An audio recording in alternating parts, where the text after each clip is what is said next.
दोस्तों नमस्कार, sir Kailash Vishwakarma YouTube channel में आपका स्वागत करता हूं और सामान्य हिंदी के महत्वपूर्ण प्रश्नों को लेकर आया हूं जो विगत वर्षों में जेल पहरी परीक्षा में पूछे गए हैं। तो पहला क्वेश्चन लीजिए, पहाड़ के लिए सही पर्यायवाची वाले शब्दों की पंक्ति को चुनिए।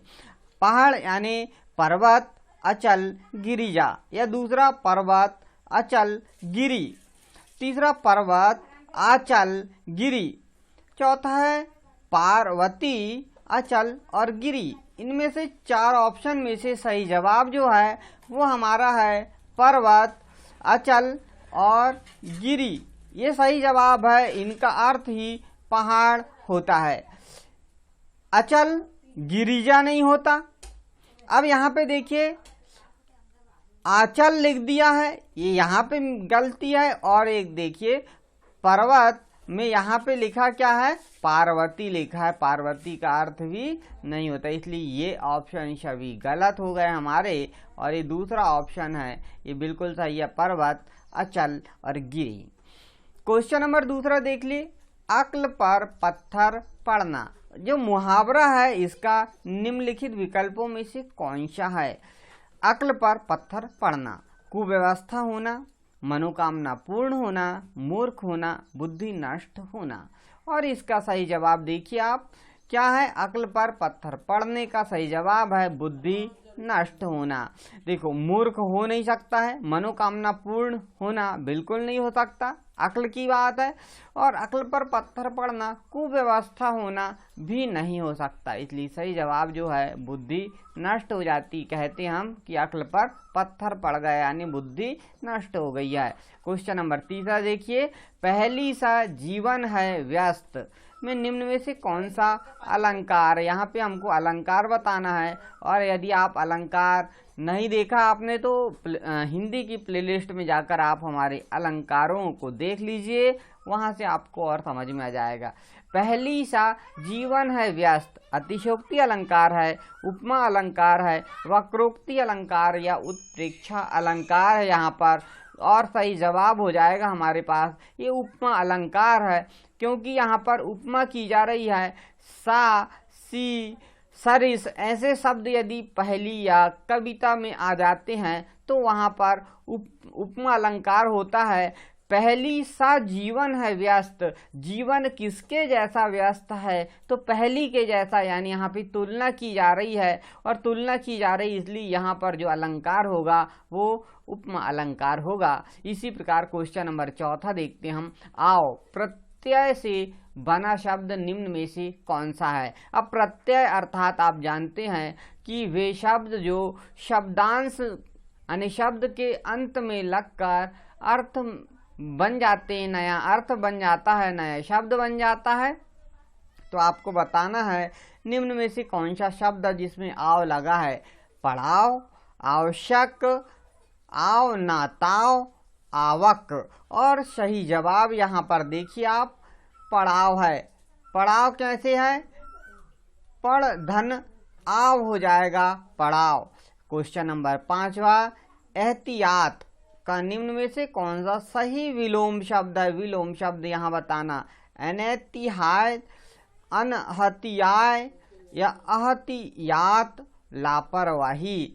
तो एहतियात का विलोम जो होगा वो है लापरवाही। यहाँ पे हम लापरवाही अर्थात हम लापरवाह हैं, और एहतियात यानी यहाँ पर सतर्क हैं। तो सतर्क का उल्टा क्या हो जाएगा, विपरीत क्या हो जाएगा, लापरवाही हो जाएगा। इसी प्रकार छठवा, परिणाम के लिए संधि विच्छेद को चुनिए। यहाँ पे संधि विच्छेद की बात की गई है। पारिधन्नम, पारिधन नाम, परिधन नाम और पारिधन नाम। और सही जवाब हो जाएगा यहाँ पर हमारा परिधन नाम। जो परि है और नाम है तो इससे संधि विच्छेद हो जाएगा परिणाम। इसी प्रकार सातवां क्वेश्चन, स्रोत का शुद्ध रूप निम्न में से कौन सा होगा। श्रोत्र होगा, स्रोत होगा, स्रोत होगा, दृश्य होगा। और सही जवाब यहाँ पे शुद्ध रूप है हमारा स्रोत हो जाएगा। हमारा दूसरा नंबर का जो ऑप्शन दिख रहा है आपको, ये सही जवाब हो जाएगा, यह सही जवाब है। क्वेश्चन नंबर 8वां, शांत रस का स्थायी भाव क्या है? जो शांत रस है और रस के भी हमने वीडियो बनाया है, यदि आपने नहीं देखा तो हमारी प्लेलिस्ट में जाकर देखिए। शांत रस का स्थायी भाव शांति होगा, सन्नाटा होगा, खामोशी होगी, निर्वेद होगा, और शांत रस का स्थायी भाव निर्वेद होता है। और चौथा ऑप्शन जो है एकदम सही है। इस प्रकार 9वां क्वेश्चन, प्रमाण के लिए सही संधि विच्छेद को चुनिए।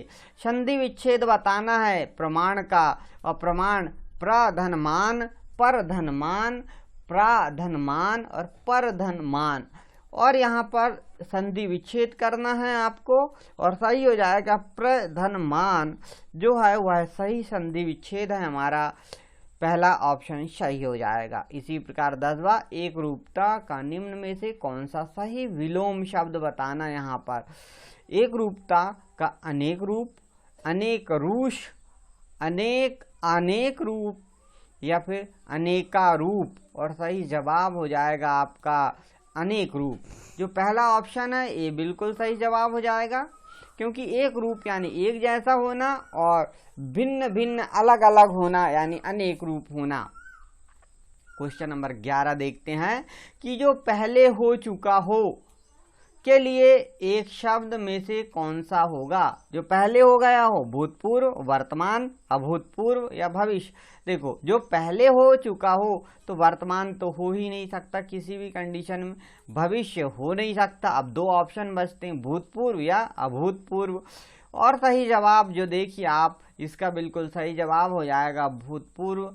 हम भूतकाल से भी पहचान सकते हैं, जो पहले बीत गया समय वह भूतकाल कहलाता। जो पहले हो चुका हो भूतपूर्व, पूर्व में जो हो चुका हो भूतपूर्व। इसी प्रकार 12वां क्वेश्चन देखिए, जो ईश्वर को ना माने उसके लिए एक शब्द कौन सा होगा? नास्तिक, आस्तिक, नतमस्तक, नस्तिक, और सही जवाब हो जाएगा हमारा इसमें, जो ईश्वर को ना मानता है उसे हम नास्तिक कहते हैं। यह एक शब्द है और इसे हम बिल्कुल याद रखेंगे। क्वेश्चन नंबर 13, याक्षिणी का शुद्ध रूप निम्न में से कौन सा होगा?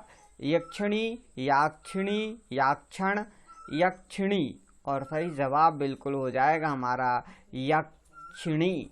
पहला जो ऑप्शन नंबर चौथा है वह चौथा ऑप्शन इसका सही हो जाएगा। क्वेश्चन नंबर 14 देखिए, प्रति उपसर्ग में से बना शब्द निम्न में से कौन सा होगा? प्रतिवाद, प्रातिवाद, प्रीतिवाद, प्रतिवाद, और सही जवाब हमारा हो जाएगा प्रतिवाद। प्रतिवाद चौथा नंबर का जो ऑप्शन है ये सही हो जाएगा। और उपसर्ग क्या होते हैं? जो शब्द के प्रारंभ में लगकर जो शब्द बनाते हैं तो हम उसे उपसर्ग कहते हैं। उपसर्ग और प्रत्यय के वीडियो भी हमने बनाए हैं, यदि आप उन्हें देखना चाहते हैं तो प्लेलिस्ट में जाकर उन्हें देख सकते हैं। क्वेश्चन नंबर 15 देखिए, प्रति उपसर्ग से बना शब्द निम्नलिखित में से कौन सा है? प्रति, यहाँ देखिए प्रति जो है उससे बना शब्द हमको यहाँ पे बताना है। प्रीतिघात, प्रातिघात, प्रीतिघात, प्रतिघात, और सही जवाब हो जाएगा चौथा ऑप्शन प्रतिघात हो जाएगा। इसी प्रकार 16वां नंबर, पंचतत्व में कौन सा समास है? यहाँ पे समास पूछ लिया गया है।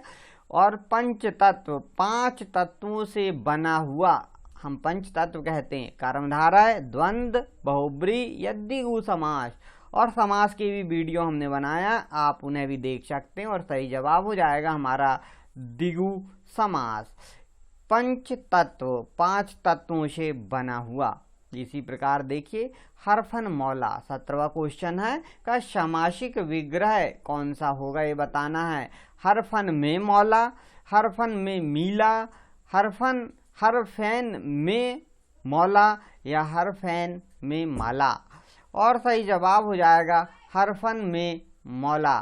हरफन में मौला जो है वो सही जवाब हो जाएगा। संधि यहाँ पे समास का विग्रह हो जाएगा।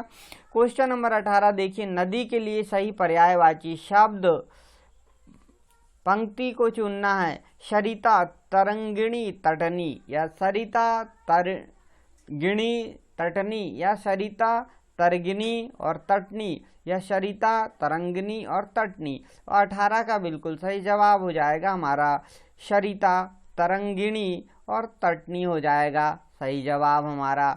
इसी प्रकार क्वेश्चन नंबर हम देखते हैं 19, को तुम है घनश्याम हम तो बरसों कित जाए, नहीं मनमोहन है प्रिय दिर क्यों पकड़त पाए। मैं निम्न में से अलंकार बताना कौन सा है। रूपक अलंकार है, अतिशयोक्ति अलंकार है, वक्रोक्ति अलंकार है, उत्प्रेक्षा अलंकार है। और सही जवाब हो जाएगा वक्रोक्ति अलंकार है यहाँ पे, क्योंकि यहाँ पर वही बात घुमाकर बताई जा रही है, इसीलिए यहाँ पर वक्रोक्ति अलंकार हो जाएगा। और अंतिम क्वेश्चन है, किलकत कान्ह घुटुर वनी आवत, मणिमय कनक नंद के आंगन, बिंब पकड़िवे धावत में कौन सा रस है। रस के वीडियो भी हमने बनाया है, यदि आपने नहीं देखा है तो प्लेलिस्ट में जाकर देख सकते हैं। कौन सा रस होगा, तो यहाँ पे भक्ति, अद्भुत रस, वात्सल रस और शांत रस। और यहाँ पर मणिमय कनक नंद के आंगन यानी बचपन में कृष्ण भगवान की लीलाओं से संबंधित कविता। यहाँ पे देखिए घुटुरी वन यानी घुटनों के बल कान्हा चलते हैं की बात की गई, इसलिए यहाँ पे वात्सल रस की बात हो जाएगी और सही जवाब हो जाएगा हमारा वात्सल रस। तो दोस्तों आज के लिए इतना ही, मिलते हैं हम नेक्स्ट वीडियो में, तब तक के लिए नमस्कार। यदि आप पहली बार हमारे चैनल पर आए हैं तो हमारे चैनल को सब्सक्राइब जरूर कर लें।